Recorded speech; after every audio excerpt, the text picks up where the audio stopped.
새해 첫 안식일 이 자리에 함께한 우리 여러분들을 진심으로 환영합니다. 그리고 하나님의 귀하신 축복이 올 한 해 내내 우리 12월 마지막 31일까지 언제나 함께하는 주님의 귀한 가족들이 되시기를 간절히 축원합니다. 자, 2020년 이렇게 2020 숫자를 맞추는 거는 뭐 천년에 한 번 나올까 말까 하지 않겠습니까? 그만큼 올 한 해는 특별한 의미가 있지 않나 이렇게 생각이 들고요. 또한 2019년 하면 뭔가 좀 벼 보였는데 빈 거는 아니지만은요. 2020년 하니까 뭔가 꽉 차 보이는 그런 느낌을 줍니다. 올 한 해가 성령의 은혜로 꽉 찬 그런 충만한 한 해가 되시기를 바랍니다. 자, 이 2020년 우리의 생애 속에서 2020년은 단 한 번 옵니다. 그렇지요? 마찬가지로 여러분의 인생도 한 번뿐이죠. 인생을 두 번 사실 분 계세요? 없습니다.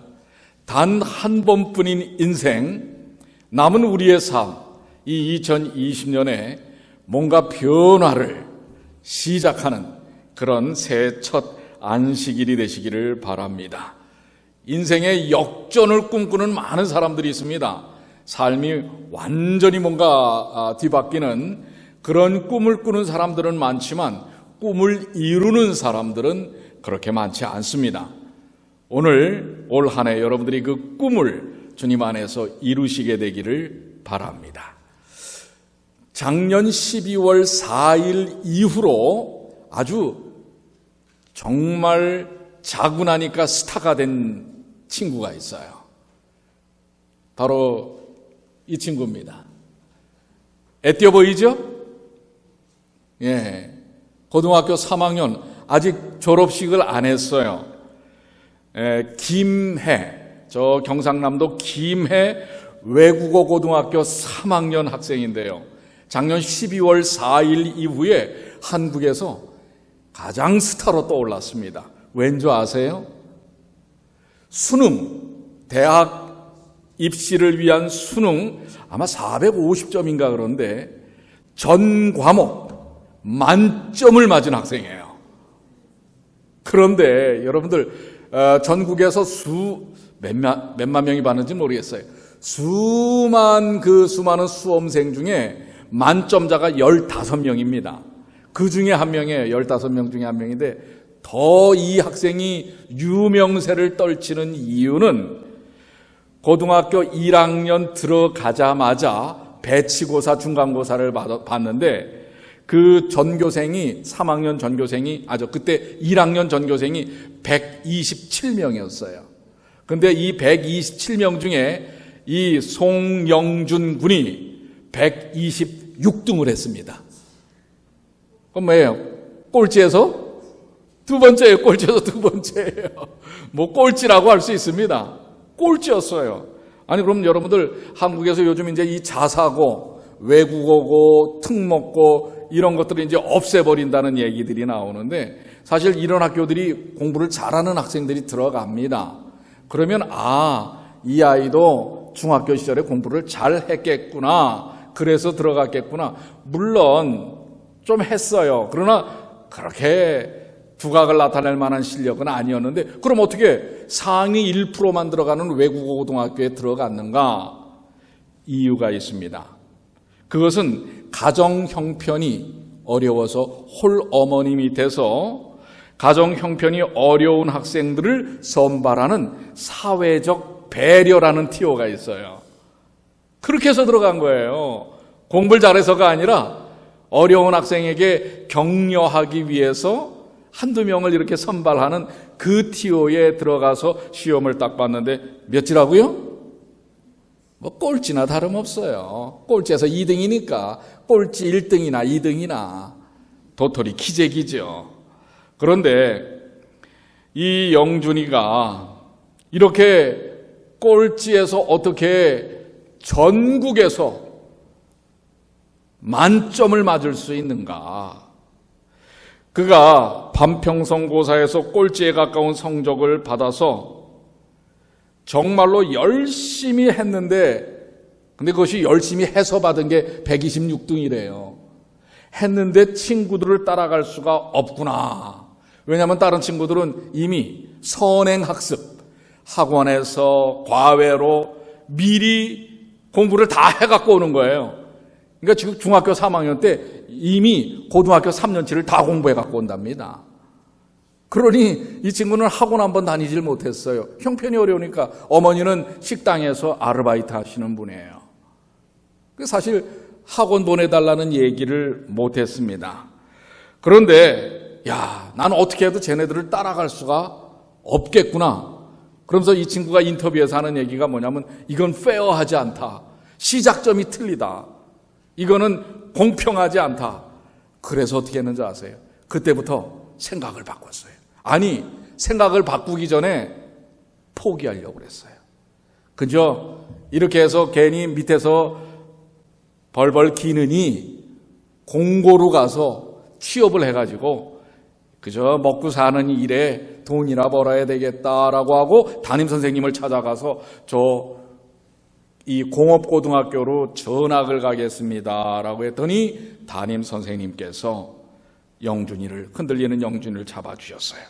공부는 앞으로 잘하면 되고, 우리 어려운 학생들을 위한 특별 장학금이 있는데 그 장학금을 알아봐 줄게. 그러니까 흔들리지 말고 공부를 해봐라.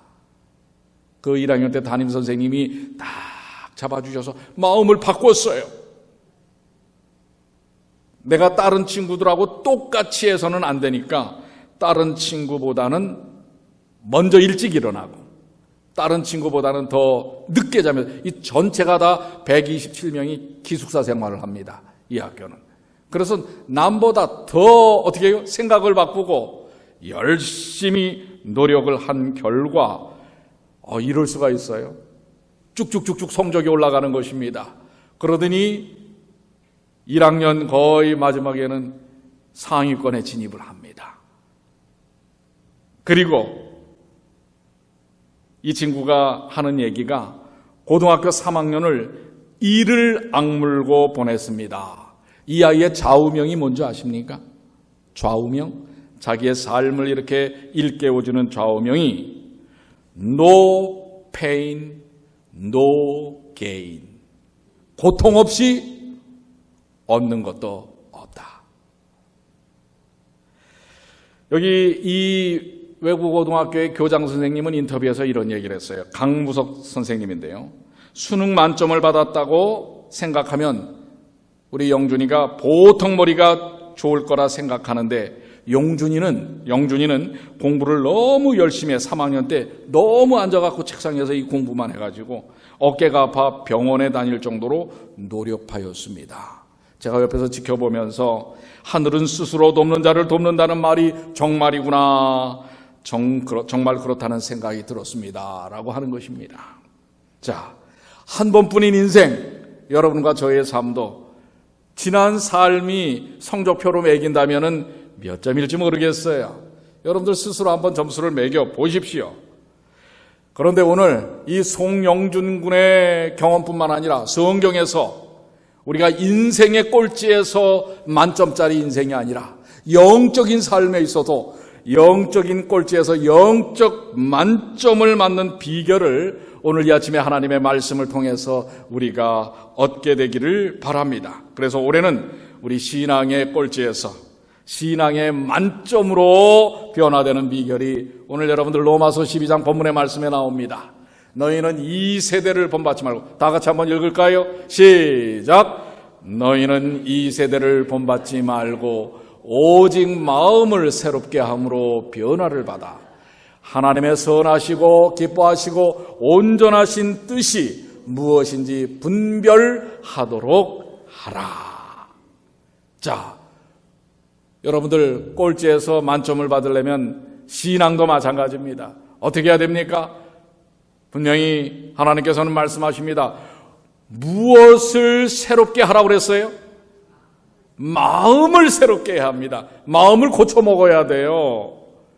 이 영준 군이 나는 안 돼. 패배의식에서 나는 어쩔 수 없어. 여기서 견뎌내지 못하니까 그저 다른 학교로 가자라고 생각한 게 아니라 어떻게 한 거예요? 마음을 고쳐 먹은 것입니다. 마음을 새롭게 함으로. 성경도 우리에게 분명히 말씀하십니다. 오늘 우리가 한 번뿐인 인생 가운데서 그야말로 놀라운 영적 만점의 삶을 살 수 있는데 마음을 새롭게 하라고 하는 것입니다. 마음을 새롭게 해야 돼요. 여러분들, 마음을 새롭게 하지 않으면요, 아무것도 되지 않아요. 아니, 되지 않을 뿐만 아니라 마음을 새롭게 하지 않으면 그저 망하고 맙니다. 그저 그런 인생으로 살다가 가는 것입니다.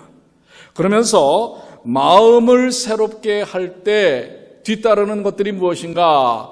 이 세대를 본받지 말라는 거예요. 마음을 새롭게 함으로써 이 세대를 본받지 말라. 근데 여기 세대라는 말 헬라어는 아이온이라는 말인데 이걸 시대라고 얘기할 수도 있어요. 시대. 이 시대를 본받지 말라 이거예요. 이 세태를 따르지 말라.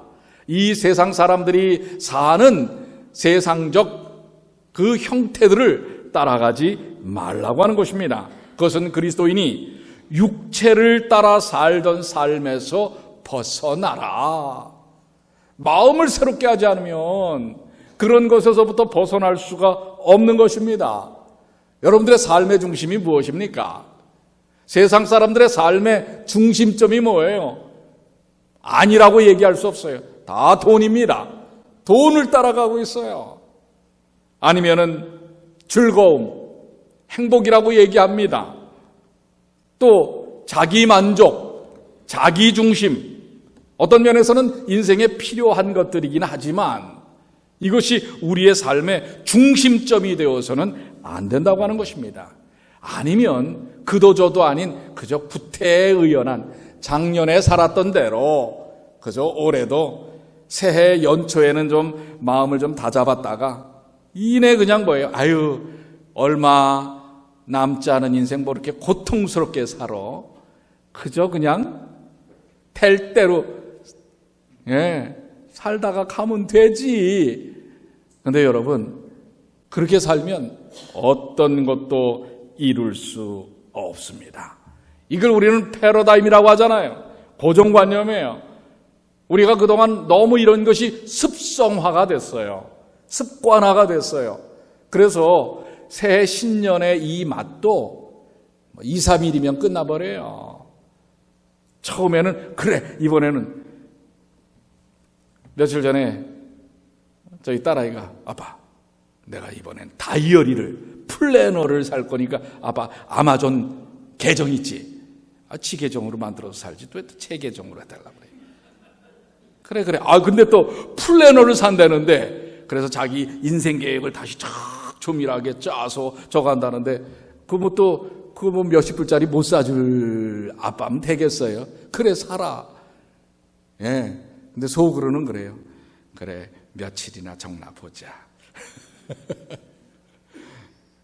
여러분, 새해는 어때요? 다 그런 마음이 있잖아요. 플래너도 사고. 그래서 뭔가 인생의 계획도 목표도 정합니다. 그러나 이내 어때요? 그저 작년이나 2019년이나 2018년에 했던 삶을 되돌리는 똑같이 무슨 테이프를 되돌리는 것처럼 그런 인생을 우리가 산다면 안 되지 않겠습니까? 그런데 요즘 이 송영준이라는 학생이 너무 인기가 좋으니까 여기저기 막 그냥 인터뷰가 있고 여러 프로그램에 나오는 모양이에요. 근데 한 군데서 이제 인터뷰를 했는데 뭐였냐면 이 송영준 군이 이 꼴찌에서 수능 만점, 그래서 서울대 지금 수시 합격으로 들어갔어요. 그러니까 이 여학생도 서울대가 들어가고 싶은 거예요. 성적은 중하위권. 그러니까 이 학생이 지금 이 영준군한테 와갖고 어떻게 하면 서울대 들어갈 수 있는 수능 이렇게 만점을 받을 수 있는 비법, 팁이 뭐냐고 그걸 좀 가르쳐달라고 하는 거예요. 그래서 영준군이 물어요. 우리 학생은 뭐가 제일 좋아? 뭐 하는 게 제일 좋아? 이렇게 물어봤더니 뭐라고 대답했는지 아세요? 공부 빼고는 다 좋아요.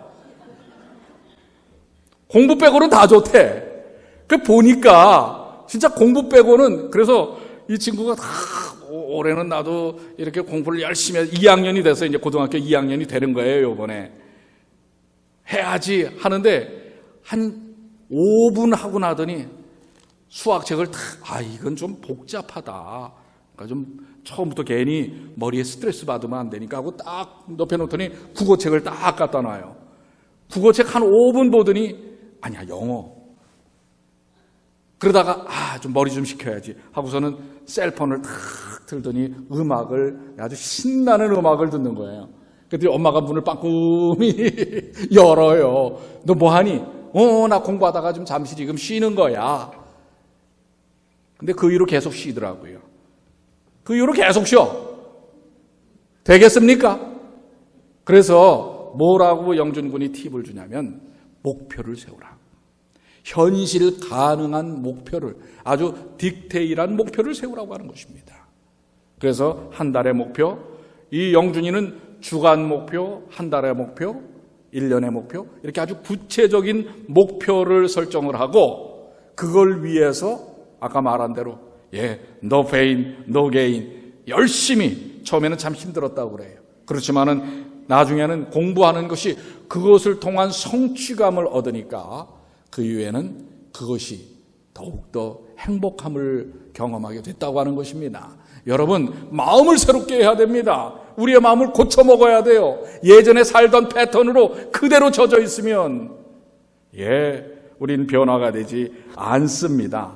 그래서 우리 여러분과 저도 영적인 만점 맞기 위해서 말씀 보기, 기도하기, 봉사하기, 전도하기, 사실 이것 외에 다 좋으면 여러분 신앙의 꼴찌가 되는 것입니다. 이런 것들이 좋아야 돼요. 말씀 보는 게 좋아야 돼요. 집회 참석하는 게 행복해야 합니다. 교통이 좀 막혀도 피곤해도 하나님의 말씀 보고 모이고 전도하고 기도하고 여러분 우리 교회에 그런 여러 우리가 영적인 만점 받을 수 있는 그런 여러 제도들이 있잖아요. 새벽기도, 금요기도, 또 사경회, 요번 1월 달에 사경회가 있습니다. 또 우리 건강요리 강좌, 이런 것들이 요번 1월 달에 있습니다. 이런데 좀 여러분들이 적극적으로 마음을 바꾸어서 저런 거 해봐야 무슨 소용이 있어 하는 사람은 소용없어요. 진짜 소용없어요. 그런데 마음을 바꿔야 돼요. 마음을 새롭게 해야 합니다. 우리가 무엇을 중심으로 우리 마음 가운데 두어야 할 것인가? 이런 진정한 필요한 것들을 위한 전환이 필요한 것입니다. 그래서 마음을 새롭게 해야 되는데 마음을 새롭게 하는 게 무엇인가? 회개예요, 회개.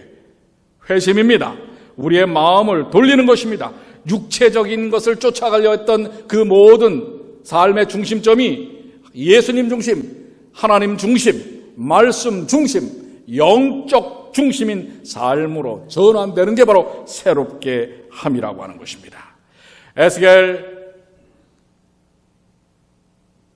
36장 26절로 27절에 그 마음의 회심이 일어나면 내가 이제 이렇게 살지 않겠다라는 결심을 통해서 회개하고 주님께 내어 맡기면 우리 하나님께서 뭐라고 약속하셨는지 아세요?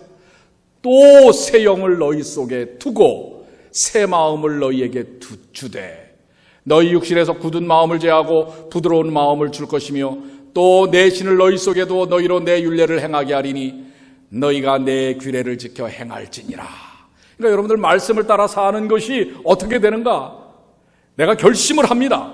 이제 예전처럼 살지 않겠다. 새 마음의 결심을 가지면 거기에 성령께서 함께 하셔서 새 영이신 성령께서 함께 하셔서 우리의 마음을 바꾸어서 아까 본문에 있는 말씀처럼 변화를 일으키는 것입니다. 여러분 그래서 결심이 필요해요. 물론 그 결심이 2, 3일 만에 무너진다고 해도 결심이 필요합니다. 결심할 때 회개하고 결심할 때 성령께서 우리를 주장하셔서 우리의 삶에 변화를 일으키고 우리의 삶에 이러한 실질적인 행동이 뒤따르도록 역사하는 것입니다. 이것이 바로 우리 주님께서 우리에게 약속하신 바고요. 실물요한 69쪽에 자 한번 천천히 한번 같이 읽어볼까요? 신자가 시작. 신자가 회심하여 거듭날 때 시작되는 이 새롭게 되는 변화는 점진적이고 지속적인데 이는 우리의 속사람이 날로 새롭게 되기 때문이다. 성령의 능력으로 속사람이 변화됨에 따라 외적 생애도 점진적으로 뭐한다? 자, 여러분들 아시겠습니까? 이제 변화를 시작해야 합니다.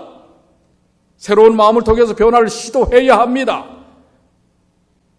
여러분들 신앙생활하는 의미와 목적에 대한 분명한 뚜렷한 뜻을 우리가 알아야 합니다. 그러기 위해서는 우리 마음에 새 마음을 갖는 회심의 경험이 필요한 것입니다. 그러면 성령의 능력으로 우리의 속사람을 바꿀 뿐만 아니라 우리의 외적인 삶도 변화되도록 우리 주님께서 만들어 주시는 것입니다. 자, 이 말씀을 여러분들 믿으십니까? 이 놀라운 약속의 말씀을 믿으십니까? 그러면 확신하시고 새 마음을 가지시게 되길 바랍니다. 여러분들, 사도 바울이 예수님을 만나고 회심의 경험을 합니다. 그리고 그가 어떻게 했습니까? 갈라디아 1장 17절에 또 나보다 먼저 사도된 자들을 만나려고 예루살렘으로 가지 아니하고 아라비아로 갔다가 다시 다메섹으로 돌아갔노라. 자, 이제 예수님을 만나고 그가 새 마음을 갖고 회심하고 변화를 경험합니다. 그런데 이제 똑같은 믿음의 백성들 가서 만나는 것을 먼저 한 것이 아니라 어디로 갔어요? 아라비아에 뭐가 있어요? 광야가 있어요. 그럼 몇 년 동안 가 있었어요? 아라비아 광야에 3년간을 가 있었어요. 그동안 뭐 했게요? 말씀 보고 기도하고 성령에 사로잡혀서 변화의 경험을 가진 것입니다. 오늘 여러분들 그 박식한 사내들인 회원이었고 아주 이 박식했던 사도 바울도 성경을 몰랐겠어요? 그러나 그가 회심한 다음에는 주님과 함께하는 깊은 영적인 시간들을 가졌다고 하는 것입니다. 여러분, 마음을 새롭게 하십시오. 그리고 말씀 보고 기도하고 성령의 충만케 하심을 통하여 변화의 시간들을 가지시게 되기를 바랍니다. 그럴 때 성령의 역사를 통하여 그는 변화되었습니다. 분명히 그렇습니다. 성화는 이 세대에 거룩하지 못한 모든 관습과 외적으로 분리되는 것과 신자 자신의 내적인 변화 두 가지를 다 포함하고 있는 것입니다. 이런 과정들을 우리 성령의 인도하심을 통해서 경험해야 합니다. 그러니 이제 여러분들 마음을 새롭게 하시고 시도하십시오. 말씀 보는 일을, 기도하는 일을 우리가 벌써 7, 8년 동안 우리 교회가 새벽 기도를 한다는 거 여러분들 아시지 않습니까? 솔직히 한 번도 안 들어오신 분들도 계십니다. 한번 도전해 보십시오. 물론 우리가 함께하는 방송에 새벽 기도 안 들어오신다 할지라도 집에서 열심히 새벽 기도 하실 줄을 믿습니다. 그러나 열심히 새벽 기도를 하시는 분들은 그 방송에 굳이 안 들어올 마음을 갖지 않을 것입니다. 여러분들 금요 우리 기도회 시간, 물론 여러분들이 직장 생활을 하다가 그리고 또 우리 교회는 멀리 있고 금요일 오후는 정말 트래픽이 많이 걸려요. 교회가 쉽지 않습니다. 그럼에도 불구하고 우리가 안식일 첫 시간을 하나님과 함께 보내는 것, 이것만큼 여러분들 행복한 일이 있을까요? 여러분들 그 일도 도전을 해보십시오. 그리고 모든 집회, 올 여름에도 하는 중동부 야영회 말씀의 집회면은 여러분들 그 어떤 것을 다 뒤로 하고라도 말씀의 집회에 가장 먼저, 그래서 사실 우리 교회는 사경회를 이번 1월 23, 24, 25 목금토 합니다. 아니 다른 교회는 일주일씩 하는데 왜 우리는 목금토만 합니까? 뉴욕에 사시는 분들이니까 시간이 그만큼 소중한 분들이에요. 그래서 아주 함축해서 합니다. 근데 올해는 다들 참석을 하실 거라고 제가 믿겠습니다. 마음의 새로운 변화를 경험해야 합니다.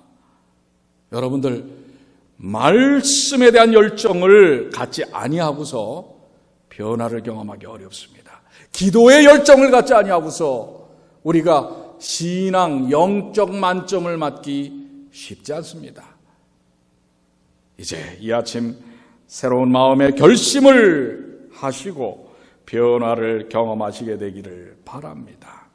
그럴 때 우리 본문의 말씀에는 로마서 12장 2절에는 뭐라고 말씀하셨어요? 하나님의 뜻을 분별하라고 그랬어요. 이렇게 새 마음을 갖고 이제 영적인 삶의 변화가 일어나면 하나님의 뜻이 무엇인지를 분별하게 되는 것입니다.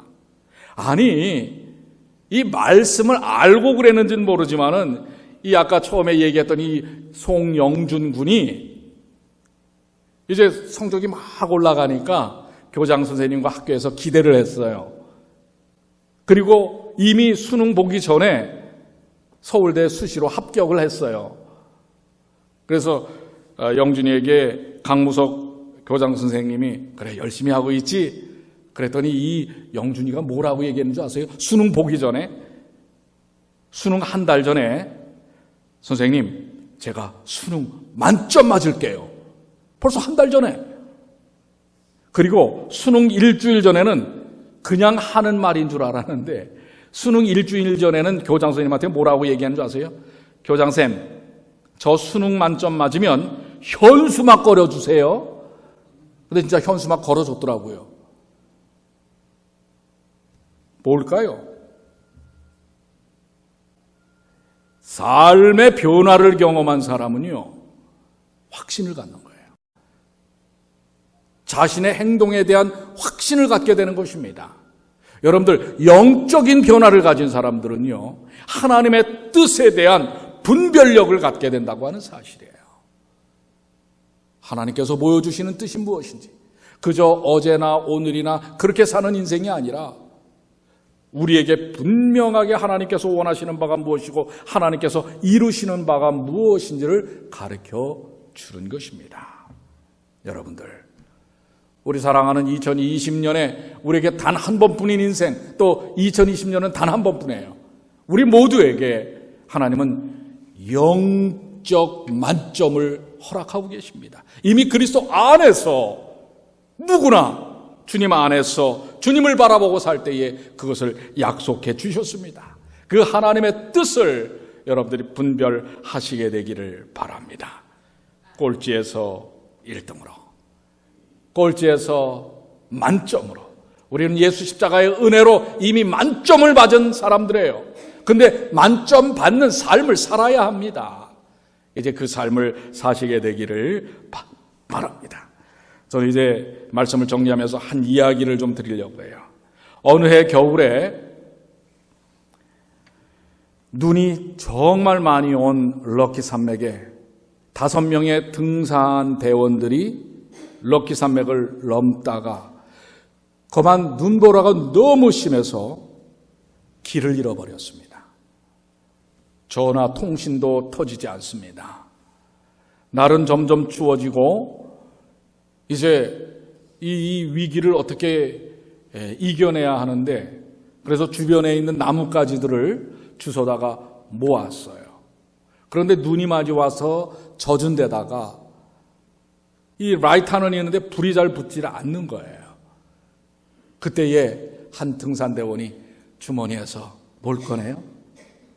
지갑을 꺼내더니 거기서 뭘 꺼내요? 지폐를, 자기가 갖고 있던 지폐들을 꺼내서 어떻게 하는 거예요? 라이터에다가 붙이는 거예요. 지금 돈이 좀 중요하겠어요? 그러더니 다른 친구들도 가방에서 뭔가 잘 탈 수 있는 것들, 그런 것들을 다 꺼내는 것입니다. 또 여분으로 가져왔던 파커, 이 오리털 파커 같은 거, 그걸 한쪽에서 뜯더니 그 뭐예요? 오리털을 꺼내서 거기다가 불을 붙이는데 같이 해가지고선 그 젖은 나무들이 그렇게 해서 불이 붙기 시작하는 거예요. 그렇게 그 밤을 세웠습니다. 아무도 얼어 죽지 않았어요. 그 다음날 구조대원들이 헬기를 타고 와서 그들이 살아났어요. 여러분, 지금 우리의 인생이 무엇이 중요한 것인지를, 무엇이 중요한지를 알아야 합니다. 지금 그 갖고 있던, 거기서 지금 그 럭키 산맥 안에서 100불짜리, 20불짜리, 50불짜리 지폐가 무슨 의미가 있어요? 그들이 아주 고가의 오리털 파커가 무슨 의미가 있습니까? 생명을 살리는 일입니다. 오늘 2020년 우리에게 한 번뿐인 인생입니다. 돈조금 한번 태워보세요. 무엇이 중요합니까? 영적인 삶의 변화에 무엇이 중요합니까? 제가 우리 12월 31일 날 우리 성도들에게 보내드렸던 새해 인사말에 이런 성경 말씀을 보내드렸는데 기억나십니까? 출애굽기 34장 9절, 이르되 주여 내가 주께 은총을 입었거든 원하건대 주는 우리와 동행하옵소서. 이는 목이 뻣뻣한 백성이니이다. 우리의 악과 죄를 사하시고 우리를 주의 기업으로 삼으소서. 우리는 주님의 십자가로 은총을 입은 사람들입니다. 이제 주님께서는 우리와 동행하실 것입니다. 그동안에 우리의 이 세대를 따랐던 삶, 목이 뻣뻣해서 우리 자신밖에 몰랐던 그런 인생들, 이러한 모든 악과 죄를 다 십자가 아래 내려놓고 주님께서 보여주시는 뜻, 주님의 기업, 그 기업을 이어가는 주님의 귀한 자녀들이 되시길 바랍니다. 2020년 단 한 번뿐인 우리의 인생, 2020년 여러분들 변화를 위해 시도하시고 하나님께 내어 맡기시는 주님의 귀한 자녀들이 되시길 바랍니다. 여러분의 지난 삶의 영적 성적이 좋지 않았어도 괜찮습니다. 포기하지 마십시오. 이제 마음을 새롭게 함으로 변화되어 하나님의 뜻을 꿈꾸는 주의 기업이 되는 신앙 만점자들이 되시기를 간절히 축복합니다. 이제 우리 새해 우리 헌신송이 바뀌었습니다. 1절만 하는데요. 252장, 조금 전에 이게 좀 우리 SDA 한국계림교회에서 작곡하고 작사한 노래입니다.